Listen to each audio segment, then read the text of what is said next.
morning, everyone, and welcome to day 3 of JNUC. I'm Rose Dara. I'll be your host this morning. It was almost afternoon for me. We are in Identity Innovation on Apple devices with Jamie Fitzgerald and Matt Vlasek, and they will take it away in just a moment here. A quick reminder that all questions will be submitted through the JNUC app this year.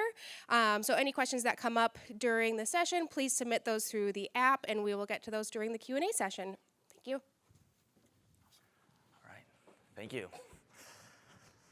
All right, good morning, everybody. So cool. So cool. Lots of folks. Yeah, thanks for coming to JNUC. Thank you for coming to our session. Hope you guys enjoyed the party last night and had a good JNUC overall. My voice is a little rough, but we had a great time as well. So happy for you guys to join here for the session today with Jamie and myself. Yeah, there we are. So what we're going to talk about today. So a couple points on identity on Apple devices. Why are we up here talking about identity when we're a bunch of Mac admins? So how does that play in? Why is it important? Talk through some of that. Take a look at that through use cases and problems solved. Like what can you actually achieve with some of these things? We brought Jamie here from Okta to help us as a partner spotlight to highlight some of these implementations in production. And then what's next? So with that, why should I care about identity? So these are the 4 things that I think are really important to consider when you are, with all this identity stuff. So user experience is key. So logging in for users is a major pain point. I mean, I think everyone in this room can relate to the password fatigue of having to just type the same damn password every single time, multiple times a day, just to go between browser tabs. Like that is a problem we should solve, we should get rid of, and is one that is addressed here. Now, I know a guy. You know a guy? Yeah. You're right. On the security side of things, if you think about it, your credentials and your password is ultimately the first step to be able to take over accounts and to really compromise the whole idea of zero trust. Because as we'll talk about later, zero trust is dependent upon authorized users on authorized devices. And if you can trick the system by pretending you're an authorized user, but you're not just because you figured out some credentials, the whole zero trust architecture falls apart. Now, breaches, there's some very interesting stats out there, but most attacks start with identity. So someone steals my password, someone steals my 2FA by either overwhelming me with push requests, by picking up a phone call and asking me to read them the code. If they get my multi-factor authentication, they're in. So there's some stuff we have to do as an industry here to help solve those kind of attacks because those lead to big, bad problems. And passwordless is just helping, it's the vehicle to help us, to get away from those passwords and get us there. That is the kind of the North Star of what does the world look like without passwords, or at least fewer passwords for the foreseeable future. Right. So those are the reasons we should care about this. Jamie, I just want to add a couple quick things. And by the way, we want this to be kind of like a more of a conversational type flows. We know it's your last day, so we want to make sure you guys are engaged with us because we spend a lot of time talking about this. But one of the things that is really important that I'd love for you guys to take away today is everyone talks about passwordless and why passwordless, and you're going to hear a lot more as we go through this. But fundamentally, MFA is not sufficient enough anymore. Just MFA alone is no longer sufficient. And I think if that message is not resonating for folks, then I hope when you walk out of this at the end of the day that you go, oh, passwordless is a thing that I need to invest more time in, even if you're not the identity admin at your organization. There we go. So let's start with identity on Apple devices. So I would just want to give an idea, and I really emphasize this point, that there is just a identity and access management paradigm, or access management paradigm shift underway. It is just on all platforms, Apple is investing heavily into the world of identity. Because they recognize that if they want to be a legitimate platform with enterprise-grade security, it all starts with identity for the reasons that we called out. So they're investing very heavily in that. Now, this is just an indication of how much they're investing. These all kind of came to fruition within the last couple of years. I'm not going to go through all these. We will talk about a couple of these, but this is just really to illustrate just how much investment has gone into the identity aspect of security on the Apple platforms. And that's, of course, macOS as well as mobile iOS and iPadOS. Although I will say that I think to combine together, we basically have a solution for every single one of those things. So, that's right. Or some aspect of it, which is great. And that's why we've made our partnership has been so key in bringing this all to you guys. Exactly. So this is the little reminder. I mean, Jeremy talked about it a little bit on the keynote.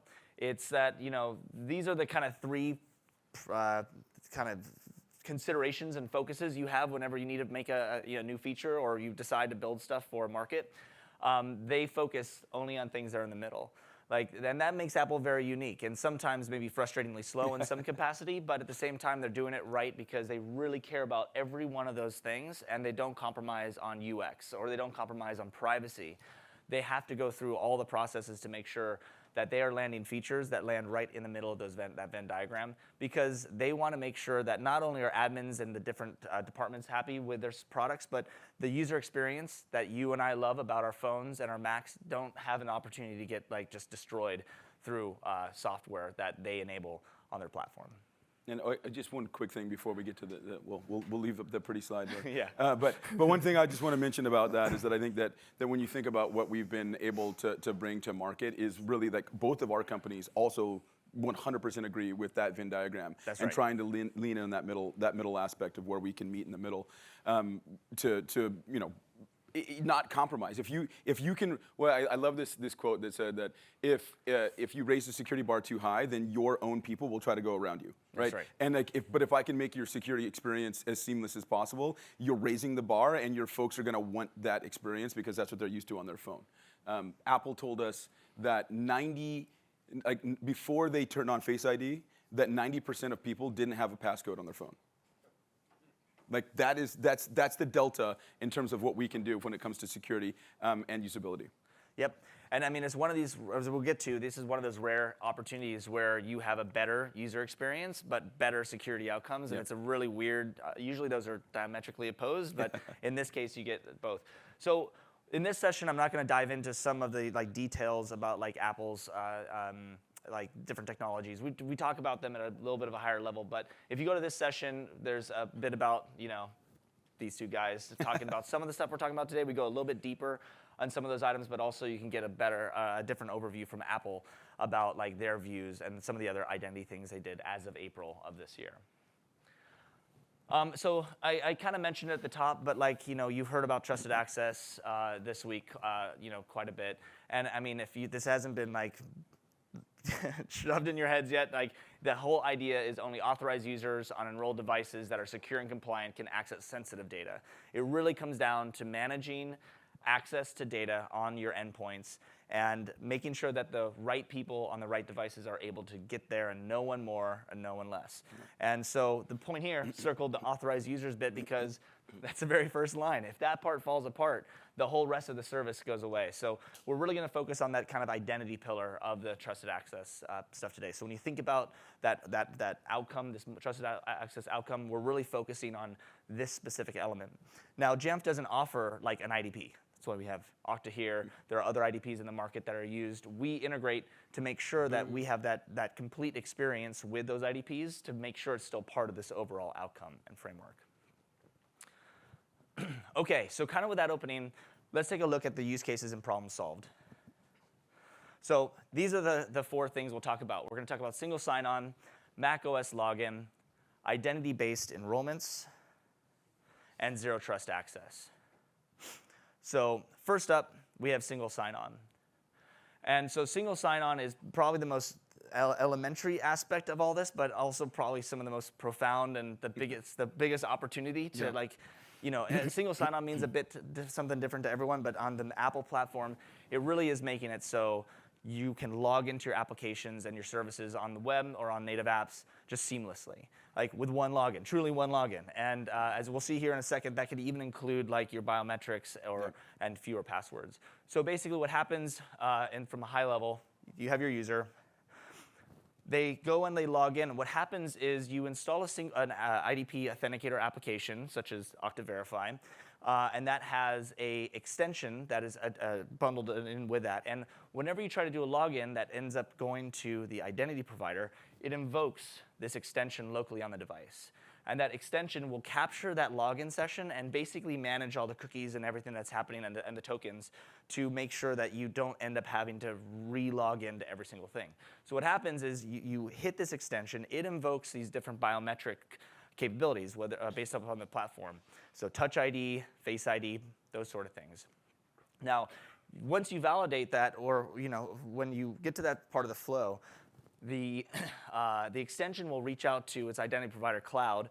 They will do a whole challenge just through this extension, and it will use things like the secure enclave to be able to use a secure token or secure credential within that secure enclave to validate that you are who you are. So what you're effectively getting at this point is your user factor from your biometrics, but also a device factor. So you have multi-factor authentication happening all in line, all kind of enabled just by that, which is pretty magical, and it all just works. And so what ends up happening is that ends up getting an access token for the application you were trying to reach, and then you're able to get to your applications and your websites. Yeah. Anything you No, wanna I add? think a couple things that I'll just add, and obviously we're talking about this, and this is based on the Apple stack that we've built on. Obviously, if you did not want to do biometrics, then, which again, I'm telling you at the very end of this, you're going to agree that you should do passwordless.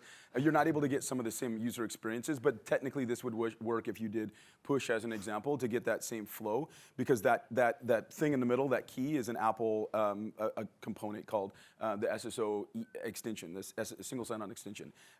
But fundamentally, like what we're able to do, because there is Touch ID and because there is Face ID, is take this much further and raise the security bar without compromising user experience. So I'm just kind of framing that out. One thing I'll mention is this is very much, the single sign-on extension is completely fulfilled by the identity provider, but Jamf comes into play because it's Jamf's responsibility and the MDM's responsibility to deploy the Okta Verify app, to deploy an extensible SSO profile, and basically do all the configuration behind the scenes so that experience can happen magically for your users. Yep. They don't have to download the app, they don't have to do all this stuff. And actually some of that profile is necessary to make the SSOE work. There's a lot of security controls in place to make sure that someone can't just pretend that they're the SSOE and hack your credentials in that way. So Apple's done a great job, and that's where the MDM's role comes into all this. So just to give you an idea of what that experience looks like. So here's a native app in macOS on the mail. We're going to connect into, to log in here. So with Okta, we're getting a Touch ID sign-in. We had pushed the profile down. It pre-filled all my email address information, so all I had to do was scan with my fingerprint. And then that was it. There's no movie magic there. That's the entire experience. Same within the browser. So in this case, I'm going to go to our Okta portal page in this case, and Okta Verify pops up. I scan my fingerprint. All that happened where it was able to go and validate my Touch ID, validate my permissions to be able to access this. All that happened in those couple seconds. The other thing that happened, which you didn't see and we haven't talked about yet, is because of the partnership that we have and because of the way the Okta Verify works, I'm also validating that it's a managed device, that it's still in that state, That's right. that Jamf has this device under management. We also are gathering, we've got some integrations with some of the EDR vendors that are out there as well, so we can make sure that their EDR is there and happy and running. As part of that flow, it's all happening behind the scenes. And I'll give you guys a little bit more when we get into a section that talks a bit more about that whole flow is brought to you through FastPass, which is something that you deploy out on all your Apple devices to be able to get that experience kind of baked in that whole flow. Yeah. So similar experience on iOS. So you go into the browser, you log in here. It's magic. It's just this thing comes up, Face ID happens, all the device posture check, all the user privileges, everything happens immediately without typing a single password. And without a push to another device, and with higher assurance than what you would get even with a push or a text message or anything like that. So it's really incredible tech that's coming together there. So the whole point, single sign-on, it reduces that manual password entry fatigue. It really leverages that consumer-friendly biometrics. The great part about this is because it's Apple, because users are using that already for Apple Pay, for their keychain, and all those other sort of things, it leans into the exact same user experience that consumers are used to. So their enterprise login experience is wow, they just get it. There's no learning curve. It works exactly the way that they're used to, which is, I can't underscore enough of how cool that is on the Apple platform and why they build things the way they do. And it is very secure and reliable. It is one of those things where you have fewer passwords, you have a secure enclave which cannot be cracked, is the idea, and you just have these device-bound tokens that are really reliable and secure to do that. Yeah. Anything you want to add with single sign-on? Not yet. We'll get into more of it. We're going to walk through FastPass in more detail and some of the other things we're building a little bit later. Great. So that's single sign-on so far has been like with applications, like when you're going to go into a new browser tab or you're going to go into a native application that has adopted all the single sign-on extension stuff. Now, what about like logging into your Mac? That's a big one, right? So the single sign-on stuff we talked about does not apply to the login screen. There's different work and different things you need to do for that. So the basic flow, the way this all can work is, you power up your Mac, you have your file vault password. You're not getting away from file vault passwords anytime soon. So that's important. We'll get to that in a second because Apple is doing some stuff to at least make that part a little better. But the point is, you have username and password as your way of getting in. Now, when you introduce something like Jamf Connect, we can make it so you can actually do a interactive login with MFA to your identity provider. This is what Jamf Connect has done for a long time. If you haven't seen it yet, it's actually really great. It does the local account creation through this step, where it will actually, you will get into a different screen. You won't see the username and password screen, and there's some setup assistant stuff we'll look at here for a brand new device. But the idea is that you will actually have a web view that you log into with your IDP. And that web view is actually logging you in to the identity provider. And if that is a new account on the device, Jamf Connect will actually mint that local account on the device. The whole idea is to get away from AD binding and just have an easier experience that is actually tied in to your IDP. So then what I was talking about before is you can't get away from file vault and that password anytime soon. So the big issue becomes, well, OK, that's a password to remember and a password for a user to forget. So syncing passwords with your IDP is actually a really big deal. So making sure that as you change your password or they get rotated on the IDP, you want that to impact your password that you use for your local account to unlock file vault and all that stuff. So Jamf Connect has been doing that forever. Now, new in this year is Platform SSO, which actually does something similar. So we'll talk through that in a little bit more detail, and actually those other sessions go into a lot more detail. But the point is, that password just syncs over. So there's some nuance and process of how that works, but the general idea is you don't end up in this world where you have two different passwords between your Mac to unlock File Vault, which will inevitably cause help desk calls when they forget it, and your IDP. So it keeps them in sync. So this is what that experience from out of the box looks like. So this is a brand new device, just unboxed. So this is Setup Assistant, where you're going through and you're picking the language, your region, and some accessibility.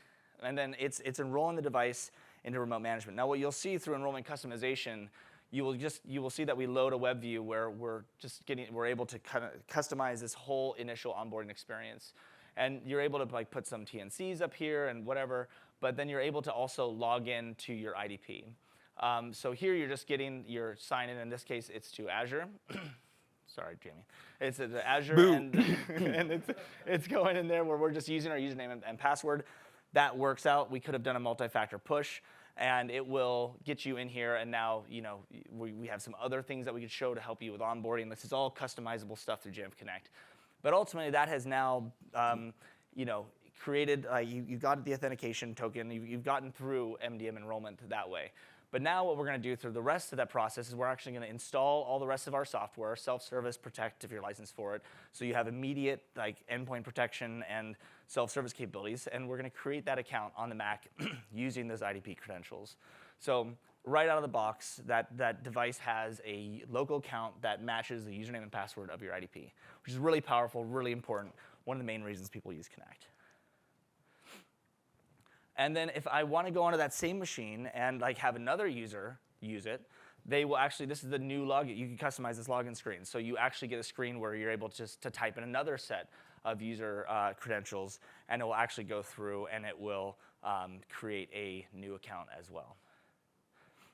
So there you go. So for macOS login, it's one password to remember. There's no weak local account passwords. The challenge you have with that is, if you just use password 123 and then have a really nice advanced policy on the IDP side. So this keeps those passwords in sync. And the number 3 is really important because that, I think you'd have a really bad experience if you had to type in your password every single time that you wanted to unlock your Mac. So being able to leverage biometrics to unlock that password for you so you don't have to type in that password most times, only when you reboot the machine, is actually a really valuable thing. So we have a session for, we have some resources on how you can get started with Jamf Connect. We had a few sessions this week, but it's a great place to learn more. Anything to add? No, I think we got more coming soon. You bet. Okay, identity-based enrollments. Now this is actually some pretty exciting stuff from a management perspective because this really changes the way that you can get your devices enrolled into MDM. So here you have a user with a new device, or like maybe not even a new device. They bought it from retail, a recycled device, whatever. It's not an ABM. What you're able to do is actually go into a place within the system preferences or settings app to go and type in your username and password, sign in with work and school.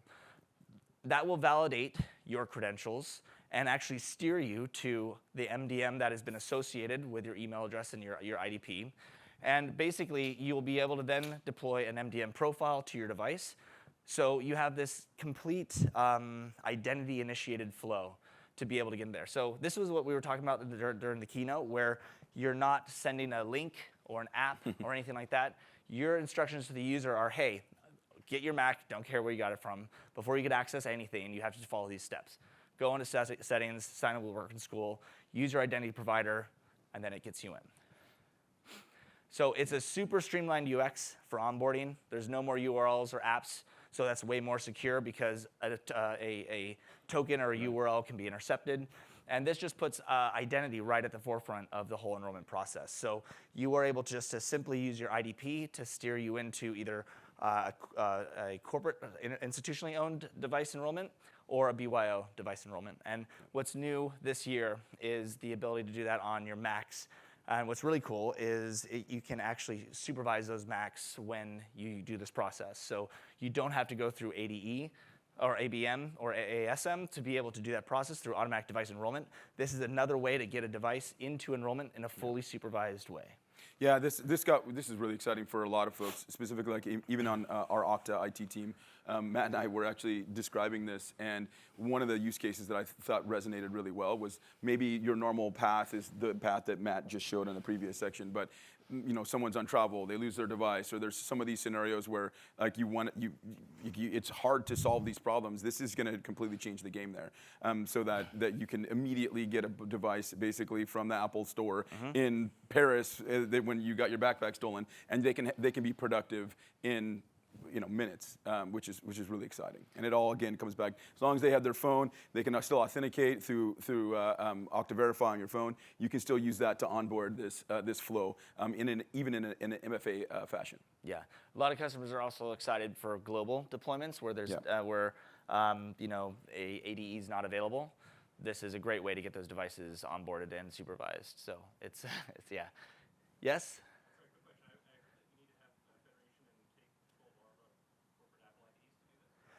So the question was, do you need a federation and maids and all that to make this happen? So for the user enrollment, for some of the BYO stuff, you do. For this process, I think you can actually get away without it because you just need to do the association where you have to have this file that is set up pointing that host name to the appropriate, or that email address to the appropriate MDM server. Right.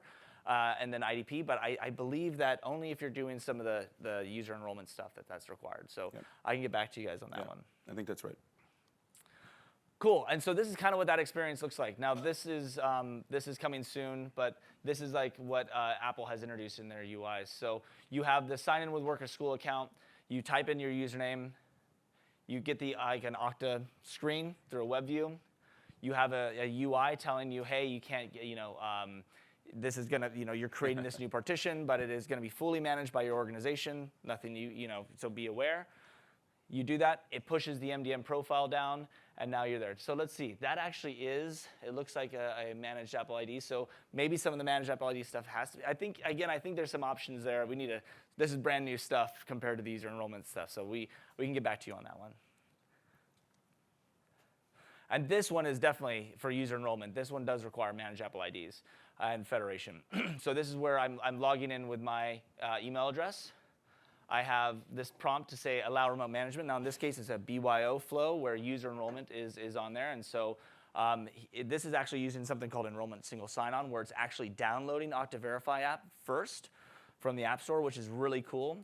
Because then that way you have the identity provider's application in a managed segment on that iPhone before they start all their login flows. So what this means is you have one single login that you have to do for that entire process that happens within the Okta Verify app.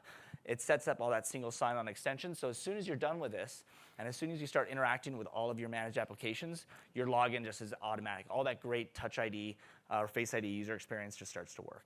Yeah, I mean, you don't see it here, but it actually walked you through. That was the enrollment flow of FastPass as well. It basically just happened as part of that that enrollment SSO, tech stack, basically, right? So it's pulling down, starting with identity, pulling down the Okta Verify app, walking you through that enrollment phase, and then after that, the demo that you saw earlier, every app they go to, boom, just Face ID, and they're in, and it just happens.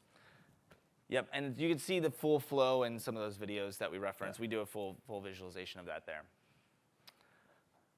Okay, zero trust access is kind of the last aspect of this here. So you have your devices on the left, you have your applications and the resources you want to get to on the right, you have your identity provider in the middle there, and what you want to be able to do is you want to be able to certify that the user is who they say they are through the identity provider. And you want to be able to certify that the device is managed and compliant and all that stuff before you can get access to data. So what ends up happening is if you can verify those sort of things, you're able to say, well, yeah, you get access to that. Now, what is important is that's not just at login time. Like, you want to be continuously reevaluating because devices' contexts change. Like, least of which is like if a device's OS falls out of date and there's vulnerabilities that are exposed, you may not want to have a super sensitive application be accessible by one of these devices if that device is running an OS with a well-known CVE. So you can provide the tooling to make all that happen, and while you may already have access and a long-living session token, you can actually get quite granular about what you want to do from an access perspective. So we talked more about this in a couple of these other sessions at JNUC from previous years and this year, but the point is, like, for our zero trust access story, it is continuously validating your user and device posture. It is super fast and lightweight to provide that connectivity, and it provides least privilege to any app. So this is our Jamf Connect product with ZTNA, coupled with our integrations with identity providers like Okta. What's really nice about this is you just have this really nice layered defense in depth approach that allows you to have the best that Jamf knows about that device and posture and a really great experience to send traffic from that device to a cloud, coupled with very strong identity assertions that you're able to get there. And combined, it's getting you really close to some of those like optimal zero trust models that we all want to get to. We've been talking about for a long time. Yep. So here's a little demo of that. With maybe not. I think I do have a little, yeah, let's see this. So with Jamf Trust, there we go. You'll see that we use a single sign-on extension within Jamf Trust so that we just pull up that experience. So this is the very first time that the user is logging into Jamf Trust. We're able to utilize, through a native application, through single sign-on extension, that really slick experience where without the user typing a single password, they now have their VPN and their networking completely up and running. So it is a pretty cool thing. And this is also showing some of our mobile threat defense capabilities there as well that help to inform if the device is at risk when it comes to like access that you will want. And then from there on, you can then go into, again, your different applications. And this is a private internal application that's not accessible on the open internet. We're able to, again, use the IDP and Okta for strong authentication and biometrics to get into that service, but then also the networking just makes it completely seamless. So the user just goes about their day getting access to what they need to.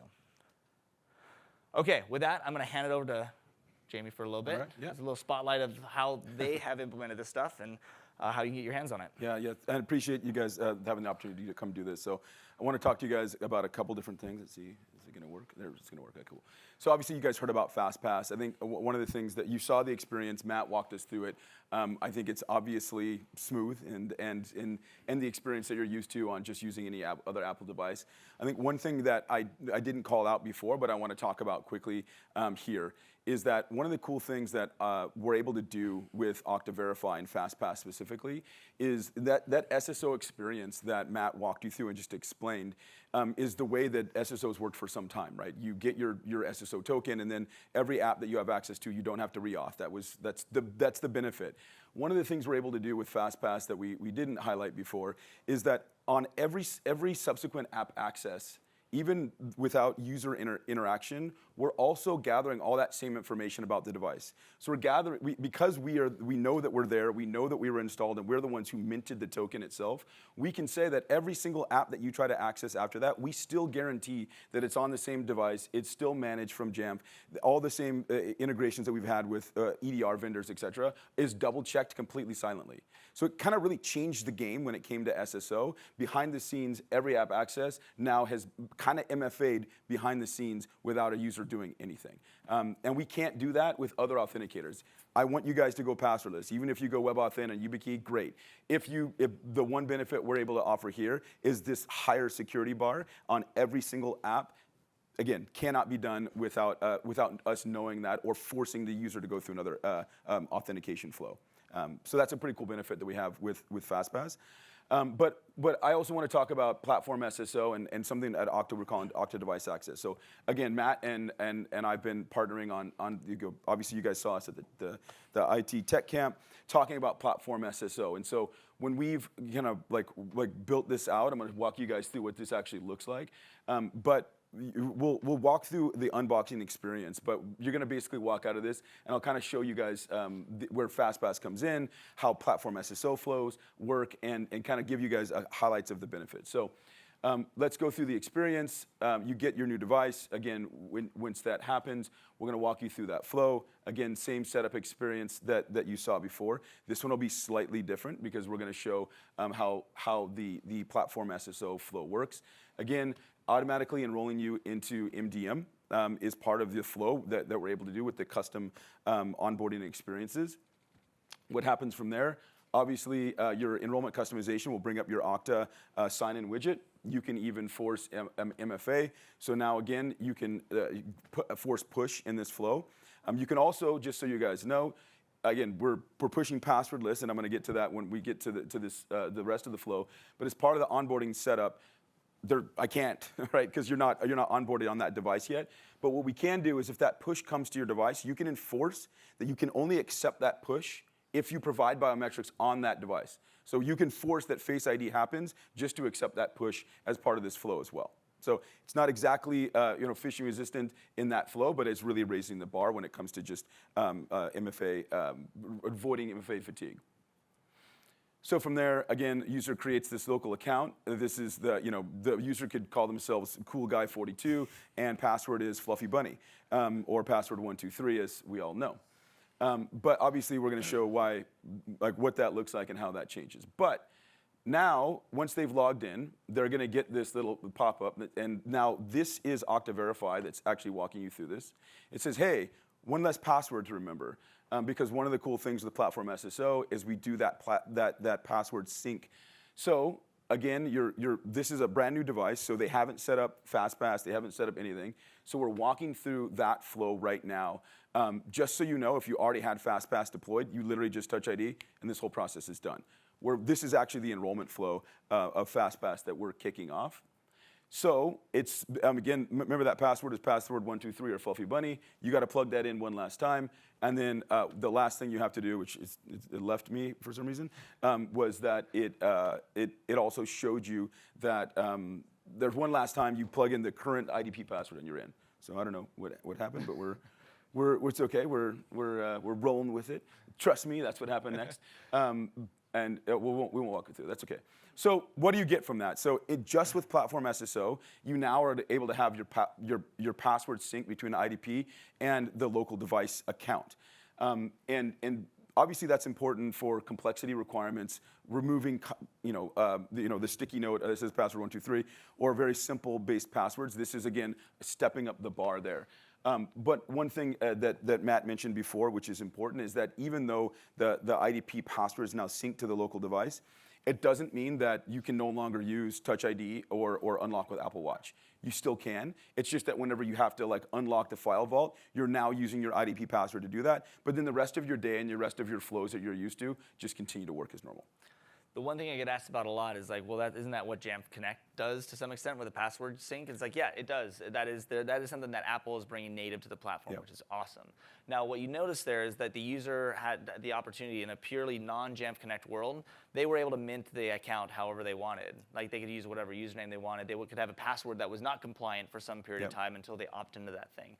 If you combine Platform SSO and device access with Jamf Connect, you can ensure that that first local account is created with all the right parameters that you need, using that password initially as well. And then you could rely on the native password SSO or Platform SSO functionality to do that password sync from then forward. And so it's kind of like bringing the best of the worlds together to be able to have a really great experience. Yep.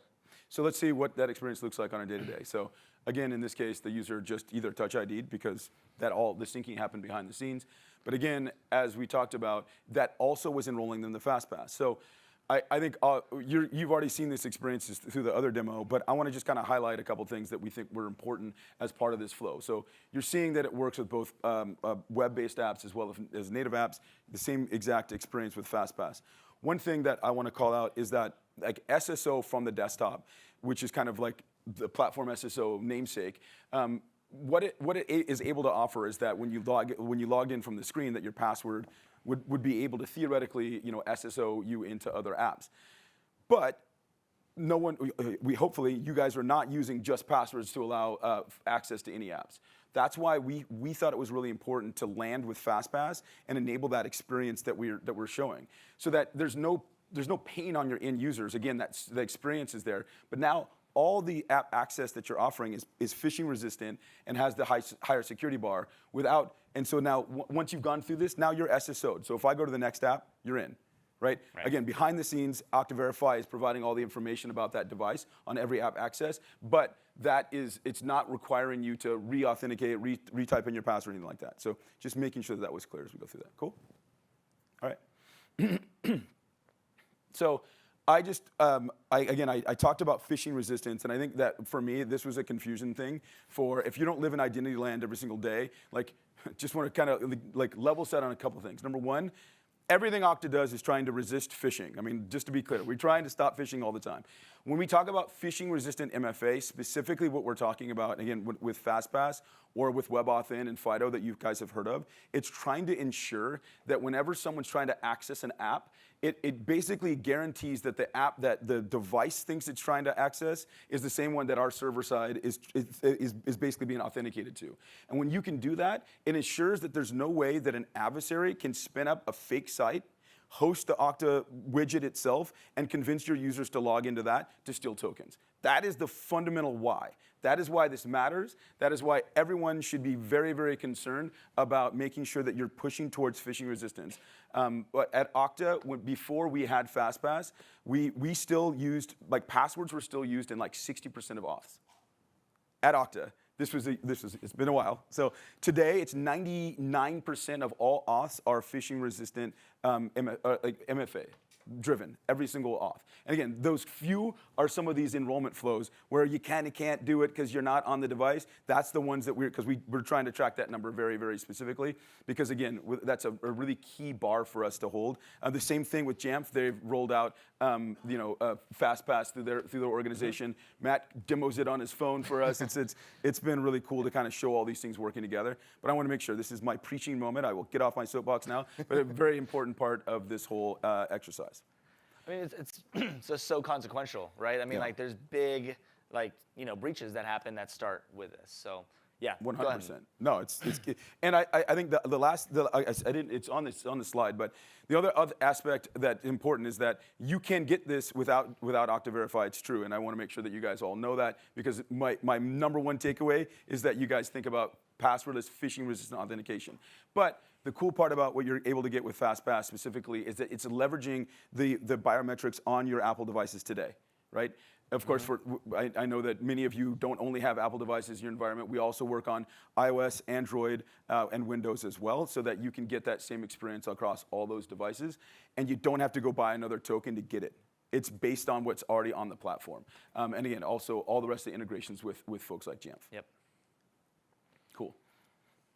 Yes, so the other thing that we're really excited about is, and I know some people sitting over there are really excited about, are the fact that Apple actually announced that now the way that we connect into Apple Business Manager historically has been through federation. Like, you have to use, to use Okta, all you have to do is also use Microsoft or Google as the IDP and federate and all that fun stuff.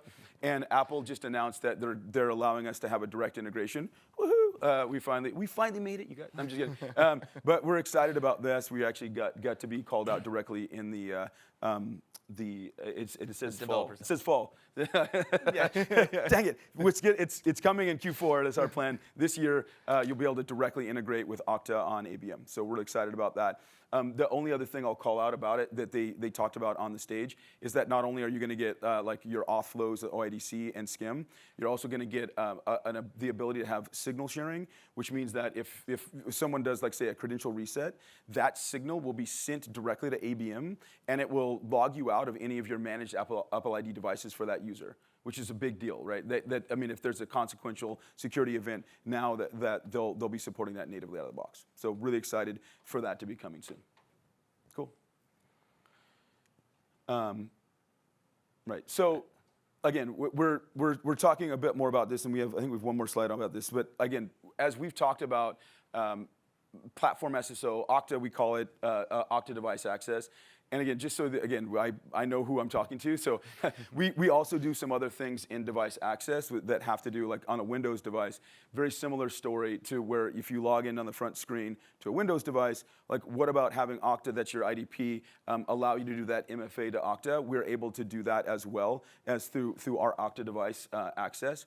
But again, in the Mac world, again, even though we have Platform SSO that allows us to sync and get you enrolled into FastPass, there are still stories that security outcomes and some of the onboarding flows that Matt walked through when it comes to Jamf Connect, where, again, working together, that's been a big part of our partnership, is understanding as Apple announces things and rolls out new platform capabilities, we're connecting on it. We're trying to roll those out as partners, and also understanding that there are certain things that you can do when you have an app, when you control the entire flow, like what Jamf Connect can do, versus what we're able to offer with the native experiences that are in Apple as they build those out. And we're going to stay in lockstep, and we're going to continue to drive those things forward. So when you get to this, and this one didn't, yeah, that's fine. When you talk about what you can get with Okta and Jamf, there's many different things that you're able to offer. Again, and what we're talking about here is imagining that obviously Jamf, you're thinking Jamf Pro, also Jamf Connect is basically being represented on this slide.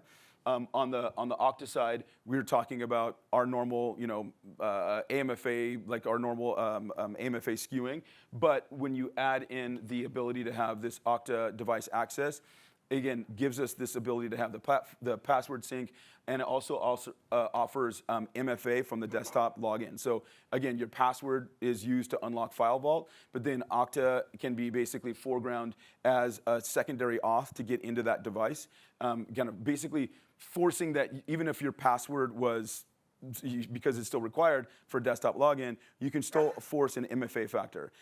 That's really important for a lot of organizations for a couple different reasons. Just want to kind of call this out for, again, why does identity matter to folks that are managing Macs? Well, it matters because some folks get cybersecurity insurance discounts if they have desktop MFA installed. You can get that through Connect. You can now get that through device access. Depending on your use cases, you're going to find the combination of both is often the best, but you'll be able to to land that. The other one is basically just protecting your data, right? So that you're not just tied to one password to have access to all the data that's local on that machine.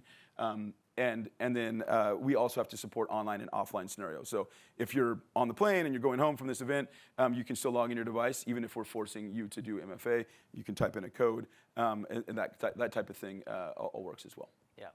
And I mean, the one thing I'll highlight here is that there's a lot of stuff that goes beyond just password sync that Jamf Connect has done for a very long time. It's been a product that is used by a lot of enterprises that have complex auth requirements, and that is not going to be solved by Platform SSO anytime soon.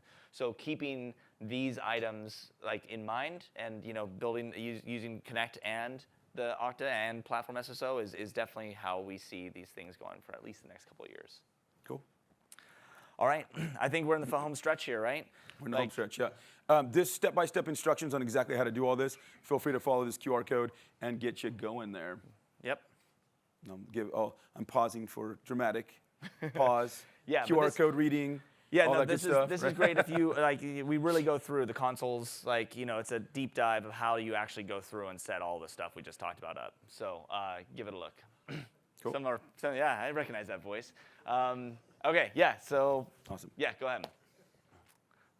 And Yeah, we're only just the beginning. I think enough draw up here. So I'll run through the next couple steps. I want to have 1 minute for Q&A. So what's next? So we have a bunch of new technologies coming around. There's this, we talked about it, or Jeremy talked about it on the stage, the native just-in-time macOS account creation. So this is actually at the login screen, being able to mint new accounts from your identity provider. Now this is really intended for shared devices where you've had an admin login and do that initial registration that we saw. You have to go through and create that initial account, but then this is great for shared devices because after you've paired that initial device with Okta, you then can have your users walk up to that device they've never used before, type in their username and password, and it'll mint a new local account, which is very cool. But it's not zero touch like Jamf Connect can make it, but it is a huge step for certain environments. There's some really great IDP group to local group mappings, so you can now have a new MDM profile if you're embracing Platform SSO, where based upon group memberships in the IDP, you could have different rights and capabilities of what you could do on the Mac using the local groups on that device, determine what you could do. So that's really powerful too. So stay tuned for those. We talked about a generic OIDC federation. Okta is the first one that's really leading that charge, but there are other, if you don't use any of the identity providers that are out there that we've talked about, you can federate as well, which just opens the door for easier managed Apple ID for even proprietary IDPs for this. iCloud Keychain Sync for Managed Apple IDs. So Managed Apple IDs got a big upgrade this year. So typically Managed Apple IDs were kind of like half of a normal Managed Apple ID, and it's gotten a lot closer now. And so you could actually do iCloud Keychain Sync, which enables a lot of stuff that just was kind of broken if you wanted to use Managed Apple IDs as your primary ID before. So that is evolving quite quickly and is really exciting, just kind of demonstrating Apple's investment into identity and these Apple IDs. And then Passkeys for work. This is a very exciting area as well, where the typical problem with Passkeys is that they're really easy to share, and that it breaks a lot of the security model, where if I mint a passkey on my corporate device and I'm using the same personal Apple ID, that passkey would sync to all my other personal devices, and then you have a high confidence phishing resistant credential that is on a device that is not trusted, and that's bad. Yep. So Passkeys for work adds some attestation parameters around it. We won't get into it now, but it basically limits those passkeys and their syncing abilities to only managed devices or supervised devices. Right. So it's really cool. We're looking into how we could adopt those, but Okta Verify and other multi-factor tokens are pretty similar to this. But this is a great step towards the future.